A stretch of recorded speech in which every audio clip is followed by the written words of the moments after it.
Hello everyone, welcome back to Dugout Daily. I'm Charlie and today we have another video. This time we are reviewing the match where Tottenham hosted defending champions Manchester City in Friday's mouth-watering North London contest in arguably the pick of the FA Cup fourth round ties, where Manchester City won by a goal to nil. Before we get going, make sure to like, share and subscribe to the channel if you are new around here. Dugout Daily, the football channel, hit the Apex the F1 channel, and at MCFC Hibs on Twitter. We will get going then, and Nathan Ake's late goal gave Manchester City our first victory in 6 visits to the Tottenham Hotspur Stadium, and a place in the FA Cup 5th round. City looked likely to have to settle a replay after missing a succession of chances before Ake scored our first goal at this stadium after 5 successive defeats with 2 minutes left, as Spurs keeper Guglielmo Vicario failed to hold Kevin De Bruyne's corner under pressure from Ruben. It was a bitter blow to Spurs after a defiant rearguard action, but just reward for City, who had been the better side, only to miss the opportunities that had come our way before Ake bundled home from close range. Spurs barely registered an attack threat, while City had an early Oscar Bob strike ruled out for offside. Vicario also saving well from Bernardo Silva. De Bruyne was uncharacteristically wasteful with a golden opportunity after Pierre-Emile Højbjerg had gifted possession to Phil Foden. In a dramatic finale, with a replay looking certain, Ake struck to spark wild scenes of celebration among the 9,000 City fans who had made the journey to North London. Manchester City only arrived at the Tottenham Hotspur Stadium 70 minutes before kick-off because of the heavy Friday night traffic in London, then left it late to clinch a win we thoroughly deserved on the balance of play. Spurs were caught up in a rush of Manchester City pressure for much of the game, but held out despite being forced back. It almost worked by earning a replay, but Pep Guardiola's side are always likely to produce one moment that makes the difference, and so it proved here.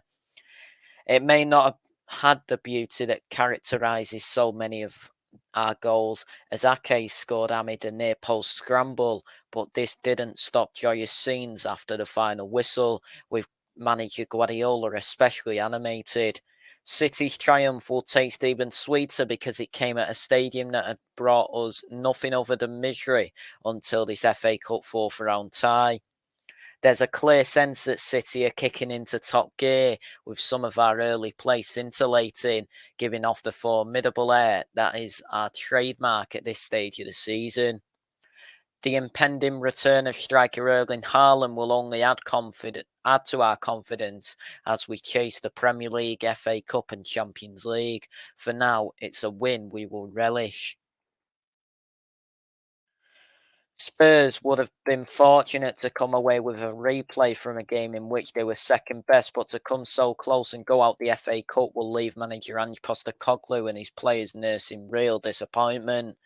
They relived their 1981 FA Cup final win over Manchester City, dramatically secured by Ricky Villa's mazy dribble to win a Wembley replay, when 4 members of that team, which were Osvaldo Ardiles, Glenn Hoddle, Graham Roberts and Paul Miller, were paraded at half-time. There was to be no repeat here. Further glories will have to wait, as the avenue for another trip to Wembley was closed off by this impressive City side, with Spurs' failure to score ending a run of 35 games without a blank and highlighting the absence of talismanic captain Son Heung-min, who is at the Asian Cup with South Korea.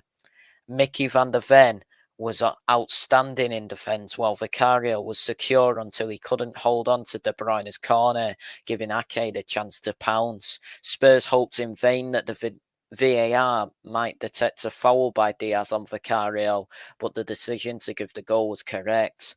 Spurs must now turn their attentions to staying in touch with the Premier League's leading pack. They currently lie 5th. The return of James Maddison as a sub after being out with an ankle injury since November will be a boost to that effort, but this is a loss that will hurt. So that is it for this video then. Everybody, thank you all so much for watching. Please like, share, and subscribe to the channel if you are new around here. Dugout Daily, the football channel. Hit the Apex the F1 channel, and at MCFC Hibs on Twitter. Everybody, thank you all so much for watching, and we'll speak to you all soon. Take care, and goodbye for